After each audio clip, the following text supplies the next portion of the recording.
Did you ever have that time where you heard about the bad guy that did bad things and everybody was so sad when bad things happened to the bad guy? No, neither have I. We're going to talk about that today from Proverbs chapter 11, verses 9 through 15.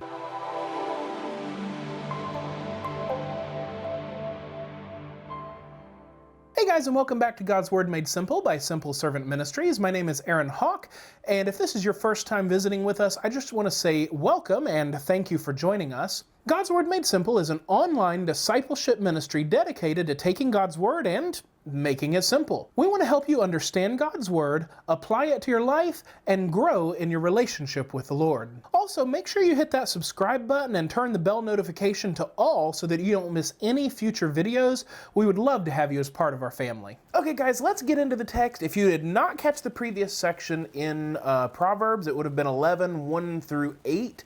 Go ahead and check out that card right now. By the time you watch this video, that card should be there. But check that out.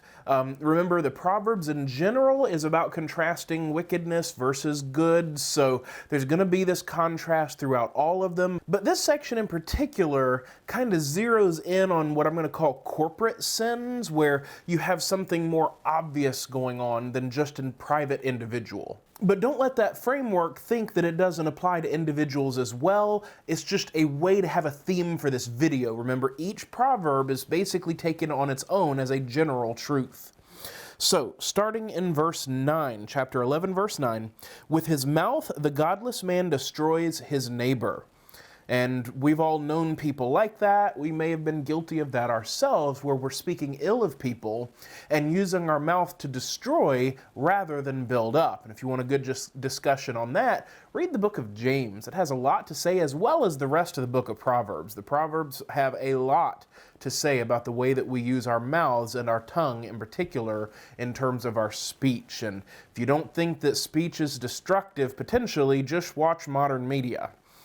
So with his mouth the godless man destroys his neighbor, but through knowledge the righteous will be delivered. See, in this day and age in particular, I'm recording during the coronavirus pandemic, and here lately it's starting to die down some, but key cities are still holdouts, right? There's been a lot of riots related to things going on in the political sphere.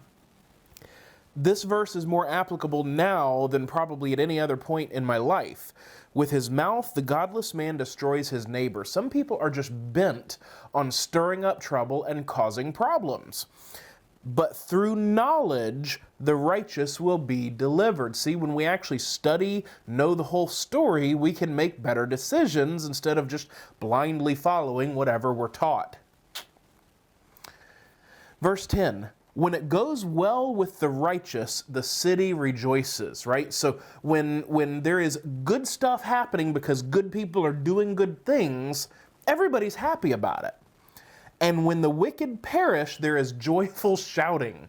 See, when the bad stuff happens to the bad people, for the most part, nobody really complains, because as long as people are rational enough to recognize what is evil, and that's a whole nother issue, a whole nother video for another day, but as long as people are rational enough to recognize evil for evil, when evil perishes, people are happy about it. We may not be happy that an individual lost their life if we're talking about an individual person, but we are happy that that individual, again, if we're talking about an individual, is no longer causing problem and bringing evil into this world.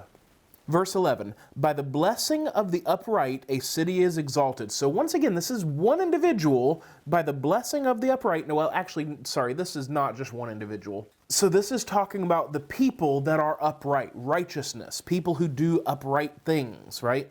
So by the blessing of the upright, a city is exalted. But by the mouth of the wicked, it is torn down. Now this has never been more applicable than it is today during this era. For reference, this video is being recorded on July 29th, 2020. So you can look back in your history books if you're watching this later. Verse 12, he who despises his neighbor lacks sense, but a man of understanding keeps silent. See, there is a time to speak out and there is a time to be quiet, and you know the difference through wisdom, through growing in maturity and depth. He who despises his neighbor lacks sense. See, it's not just talking about your neighbor as in your next door neighbor. It kind of goes back to the Good Samaritan, right? Who is your neighbor, right? When we despise those around us, we're creating tension, we're creating problems, and ultimately we are spreading evil in and of ourselves. But a man of understanding keeps silent. See, this is the idea of guarding your tongue and letting yourself be in control of your speech instead of flying off the handle and saying whatever comes to you in the moment. There is a ton of material all through the Bible, but specifically Proverbs and the book of James, where it talks about the power of the tongue and how we have to be so careful. We must master our tongues, not let our tongues master us. And we also learn that ultimately what we say is a reflection of what's in our heart. But one of the places to start changing our heart is by guarding our speech and not letting ourselves say whatever it is that we want to say. And I consider myself a pretty transparent person, and my nature is, what you see is what you get. I'm going to speak the truth whether you like it or not. But, I hear a lot of people use speaking the truth as a crutch for just being rude and unwise. And I was that way at one point in my life. I hope and I feel that I have learned better, I hope. But a lot of people, well, I just tell the truth, and if other people don't like it, well, if you catch yourself saying that, you need to check yourself. You may be speaking the truth in love, and people don't like it because people don't always like the truth. Or you might be an arrogant jerk and causing problems that don't need to be there. So you got to check yourself, and this is a continual process of checking yourself. All right, verse 13. He who goes about as a talebearer reveals secrets. He who goes about as a talebearer reveals secrets. See, this is not just gossip. It is gossip, but it's not just gossip. This is the person that's gossiping with a purpose. They are going to specific people with specific information in order to cause trouble. Again, this is so relevant to today. If you say the Bible has nothing to do with what's going on in the modern day because it was written thousands of years ago, you haven't read it. He who goes about as a talebearer, and actually you probably just don't understand it, which is the whole point of this ministry. So, hey, on a serious note, I was joking just a moment ago, although seriously joking, but on a serious note, if you are getting value out of this, or if you appreciate this video and content, hit that like button, and then go over here and hit the subscribe button, and turn that bell notification to all so that you don't miss any content. I don't want you to miss out on future videos if you appreciate this. If not, move along. You've probably already clicked off by now anyway. So anyway, verse 13, he who goes about as a talebearer reveals secrets, but he who is trustworthy conceals a matter. See, there is a time to reveal certain things. And in general, we don't reveal secrets, but there may be times, in counseling, law enforcement, etc., there's the idea of, well, I'm going to keep your confidence as long as it does not involve hurting yourself or others, right? There is a time to reveal secrets, but this is talking about people who are going about it with wicked motives, right? And then here, in the second half, but he who is trustworthy conceals a matter. See, you will do more good than harm by keeping your mouth shut most of the time. Learn to be someone of fewer words, but make those words matter more. People tend to tune out people that just talk a lot. I guess I'm on YouTube, so I'm talking a lot, but people tend to tune that out, right? It's when people don't speak very often, but when they do, it's profound. Those are the people that capture everyone's attention, and I strive to be more that way. Verse 14, where there is no guidance, the people fall, but in abundance of counselors, there is victory. So again, where there is no guidance, the people fall.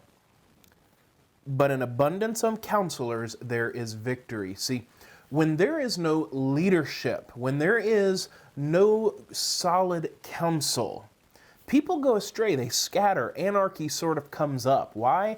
Because human nature makes us all want to go our own way. We need people that can lead us properly. So this is simply what it's talking about. Where there is no guidance, the people or the nation falls. Your version may say nation, right? But in abundance of counselors, there is victory. See, when you have the right people using godly wisdom that come together to solve a problem, you're going to find solutions and you will keep the group together. And this could be your family, this could be your church and ministry, this could be the actual nation, it could be any group of people this would apply to. And then finally, for today in verse 15, he who is a guarantor for a stranger will surely suffer for it. But he who hates being a guarantor is secure. And this is talking about being surety, or a co-signer would be the modern American way of saying this, right? And you've probably heard Dave Ramsey before. If not, you can Google him, right? But you've probably heard Dave Ramsey talk about this, right? There is a reason, right? When you are co-signing for somebody, whether that's a legal document or whether you're just putting your name forward, maybe it's a job interview and you're like, hey, mention my name, and you've got a really good name, right? Well, when that person gets hired and then starts messing up, if they do, like let's pretend that they mess up, right? When they start messing up, everybody's going to be looking at you like, dude, you're the one that recommended this guy. What's your problem, right? When you put your name out there, your identity is tied to that person. Well, in this case, this is talking about a financial transaction being surety, right? So he who is surety or guarantor for a stranger, right? Why would you co-sign for a stranger? I mean, it's not wise to co-sign for anybody in most instances, but why would you co-sign for a stranger? You don't know them, right? You have no idea whether they'll meet their obligations or not. And I had somebody in business one time that their business was failing. My business was succeeding, but I mean, we were succeeding. We weren't, living at large or anything, but we were doing well. But their business was failing, and they wanted me to combine forces with them and take over their larger space, which would have like doubled my rent. And at the time, I was already paying $2,400 a month just in rent, not to mention all the other expenses, right? I mean, just the rent on a very small commercial space was $2,400. And this person's rent was, I think it was $5,600. They wanted me to sign on to their lease.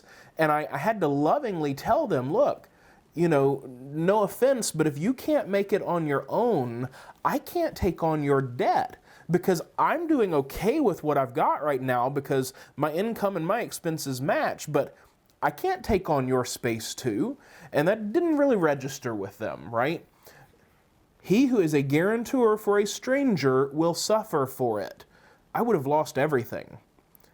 But he who hates being a guarantor is secure.